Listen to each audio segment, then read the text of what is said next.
Hallo, Anfängervideo 3, Objekte auswählen. Da gibt es auch Kurzbefehle und ein paar versteckte Sachen. Ich gehe mal auf Nomadsculpt. Hier haben wir jetzt mal eine Kugel. Ich mache mal mehrere Kugeln. Und zwar positioniere ich einfach hier etliche Kugeln. Und jetzt, man sieht dieses aktive, die aktive Kugel.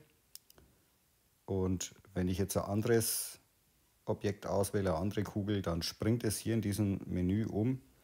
Und ich weiß jetzt nicht, weil die Beschriftung nicht richtig ist, welche Kugel welche ist.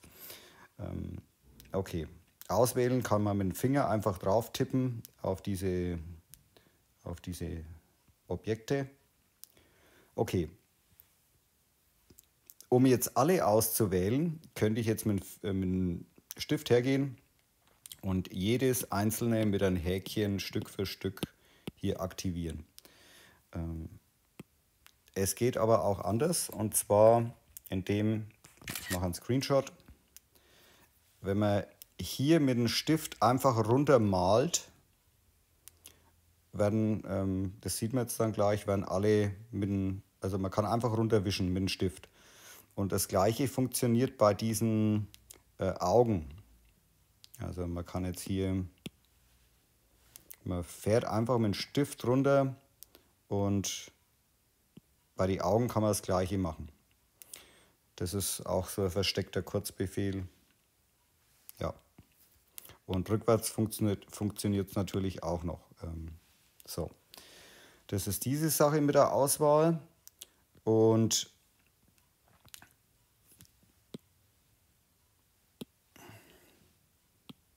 ich validiere diese Objekte jetzt einfach mal Stück für Stück. Das geht auch schneller, aber ihr habt jetzt gesehen, ich habe die stückweise einzeln jetzt validiert.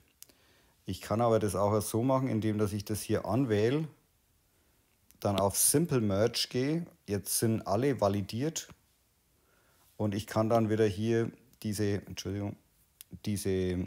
Funktion Separate verwenden und dann zerlegt mir das wieder alles in einzelne Kugeln.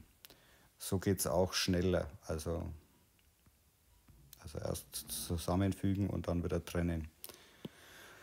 Gut, jetzt habe ich hier viele Kugeln und jetzt gibt es noch eine Möglichkeit, die Objekte anzuwählen. Ich mache hier Screenshot.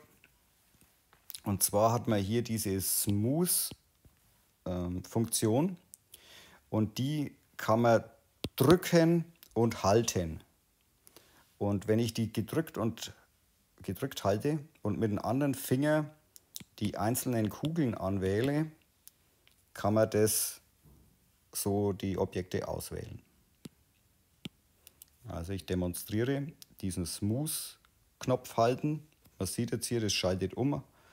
Und jetzt kann ich hier diese Kugeln, die was ich auswählen möchte, aktivieren. Und in dem Fall kann ich jetzt sagen, ich mal die an. Und ich halte wieder diesen Smooth-Knopf gedrückt, wähle mir besser gesagt, man kann auch diese Auswahl, also man geht erst auf 1 und weil ich glaube, ich habe die anderen farbigen Teile schon angewählt gehabt. Und wenn man auf ein aktives Objekt drauf geht, dann wählt es das auch wieder ab. Also und so kann man die auswählen und dann die Farbe ändern. So geht es relativ schnell. In der nächsten Version gibt es dann eine neue Funktion, die ist auch versteckt irgendwie, aber die muss man auch lernen. Da kann man mit einer Art Lasso-Tool dann die Objekte auswählen. Das kommt aber erst im neuen Update.